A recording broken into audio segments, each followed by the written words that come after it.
नमस्कार, मी चारुलता. तुमचं माझ्या चॅनलवर स्वागत आहे. मी हिमा ही गोष्ट सांगतेय, भाग दुसरा.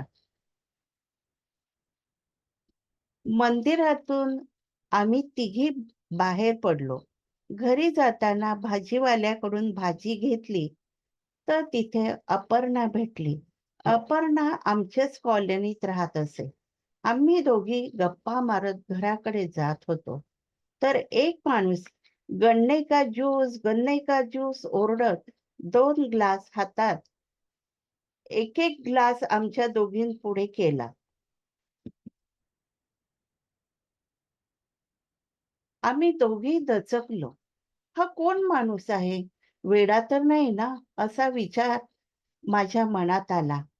करून मी त्याचा हात जोरात ढकलून दिला.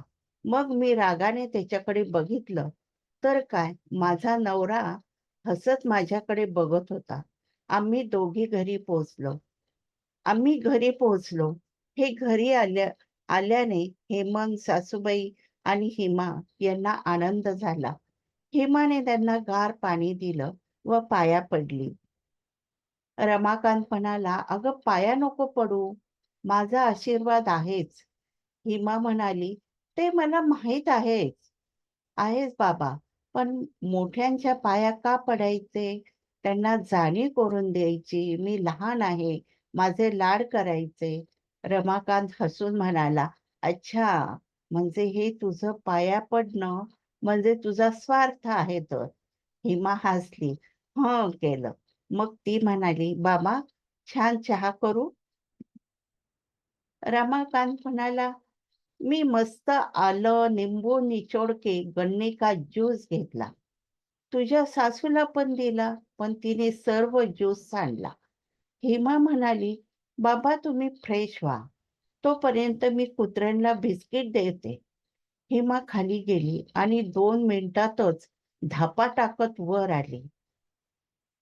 शांताने घाबरून विचारले, "अगं हिमा, काय झाले? एवढ्या धापा का टाकतेस?"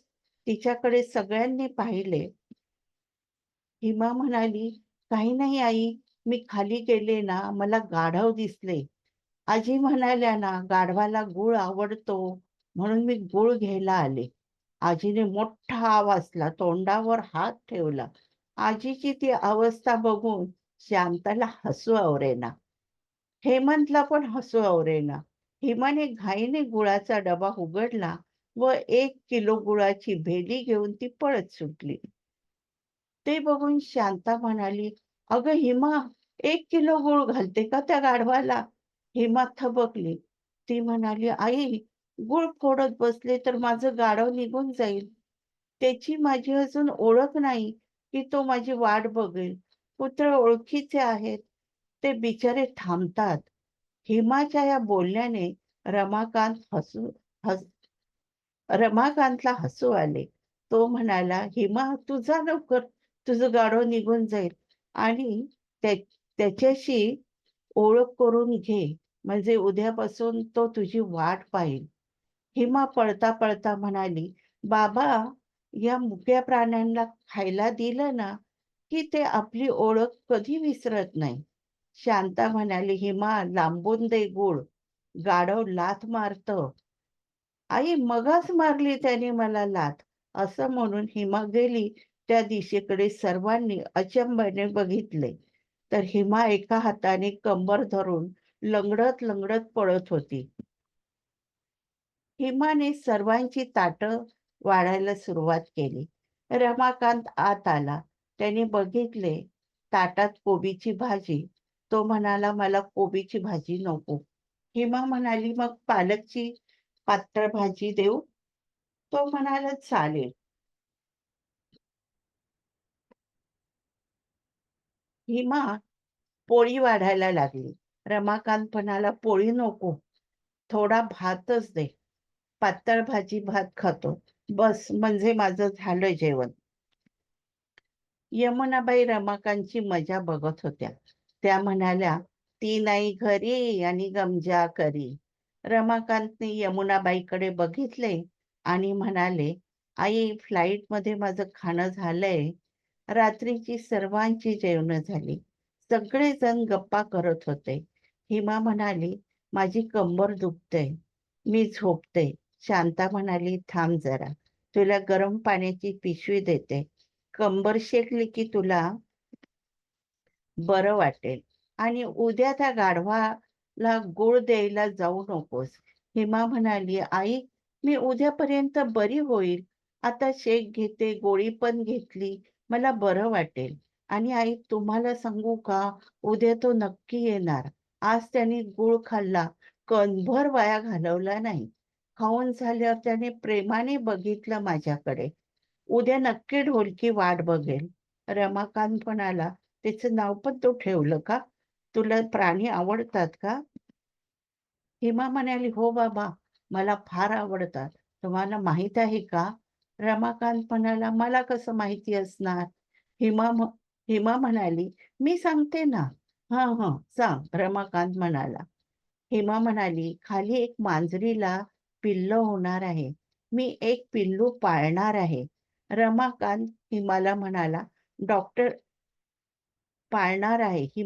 रमाकांत हिमाला म्हणाला, "डॉक्टरकडे जायचंय का?" हिमा म्हणाली, "नाही बाबा, मला बरं वाटतं." ती झोपायला निघून गेली. ती गेल्यावर रमाकांत हेमंतकडे बघून म्हणाला, "हेमंत, खरं तर तू तिला डॉक्टरकडे चल म्हणायला पाहिजे होतं." "अरे, तू काहीच बोलत नाही." शांता म्हणाली, "अहो, तेच तर मी म्हणते. हा तिच्याशी परक्यासारखा वागतो." रमाकांत म्हणाला, "हेमंत, काय झालं? मन मोकळेपणाने सांगशील?" हेमंत म्हणाला, "बाबा सांगेल, पण इथे नको. उद्या ऑफिस सुटल्यावर मी तुम्हाला फोन करतो, कुठे भेटायचे ते." दुसऱ्या दिवशी हेमंतने रमाकांतला फोन केला व सांगितले कुठल्या हॉटेलमध्ये यायचे व येताना आईला घेऊन या म्हणून सांगितले. हेमंतने सांगितलेल्या हॉटेलमध्ये रमाकांत व शांता गेले. हेमंत त्याची वाटच पाहत होता. तिघही एका कोपऱ्यातल्या टेबलावर बसले. तिघही गप्पच होते. मग मात्र शांताने पुढाकार घेतला. शांताने विचारले, "हेमंत, हिमा तुला आवडली म्हणूनच तुमचं लग्न झालं ना?" हेमंत म्हणाला, "हो आई, मला ती आवडली म्हणूनच मी तिच्याशी लग्न केले." शांता म्हणाली, "मग तिच्याशी असा का वागतोस? तिला बाहेर नेत नाही, तिच्याशी प्रेमाचं तर राहू दे, पण साधं बोलत नाही, नुसतं चिडचिड. बरं ती काही चुकत असेल असं वाटत नाही. स्वयंपाक छान करते, घरात सर्वांना आपलंसं केलं. हां, कितीही चिडला तरी त्याच्यावर रागवत नाही, राग धरतही नाही." रमाकांत म्हणाला, "अरे, अशी बायको मिळायला भाग्य लागतं." हेमंत खाली मान घालून म्हणाला, "आई बाबा, तिला लग्नाच्या आधी 2 जुळे मुलं असतील, तरी मी स्वतःला भाग्यवान समजायचं का?" शांता, रमाकांत हे ऐकून काय करून इतके जोरात ओरडले, की ते पूर्ण हॉटेल हादरले. जणू भूकंप झाला. हळू ते या धक्क्यातून बाहेर आले. रमाकांतने विचारले, "तिचं काही प्रेम प्रकरण आहे का?" हेमंत म्हणाला, "नाही बाबा, तिचं कोणावरही प्रेम नाही." रमाकांत म्हणाला, "मग बलात्कार वगैरे?"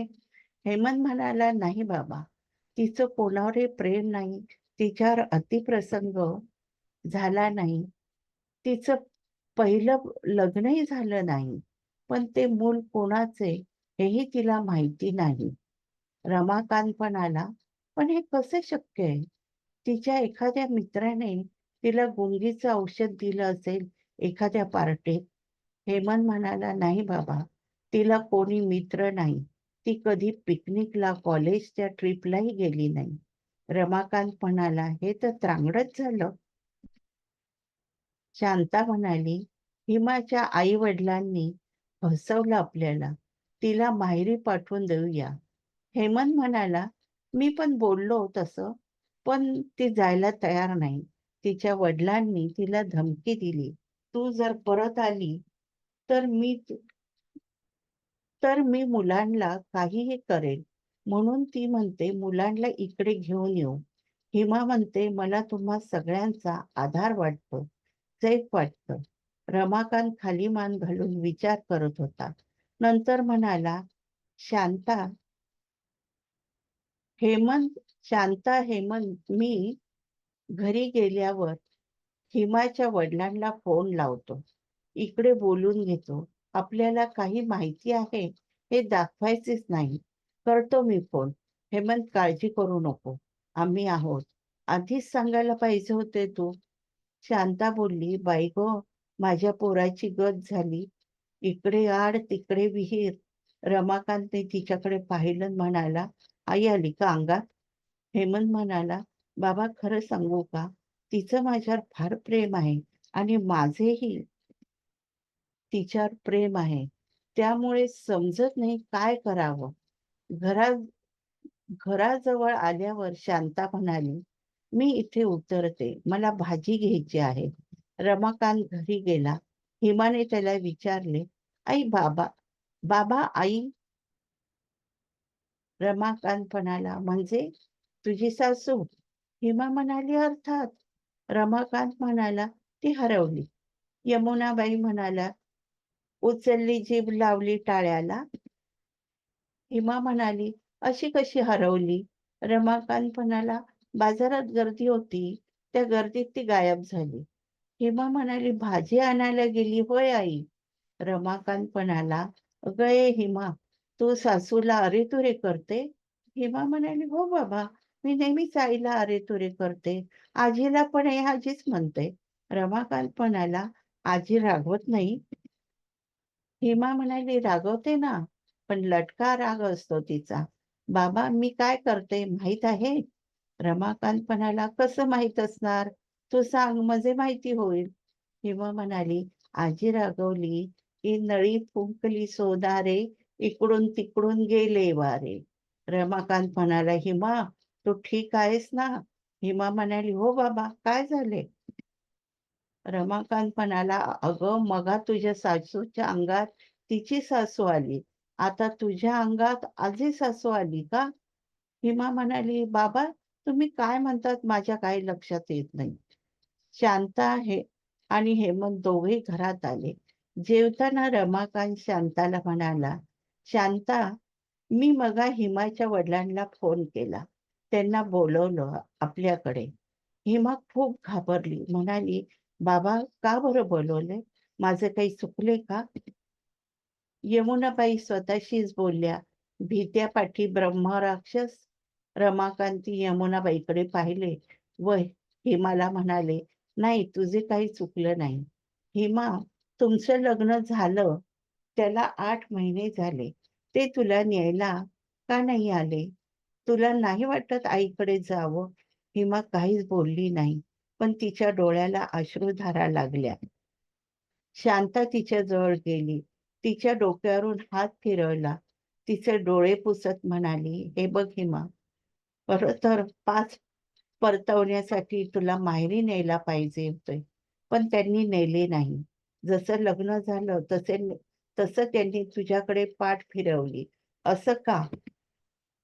इथेच मी माझी गोष्ट थांबवते आहे. माझी जर गोष्ट तुम्हाला आवडली असेल, तर माझ्या चॅनलला लाईक करा, शेअर करा, सबस्क्राईब करा. नमस्कार.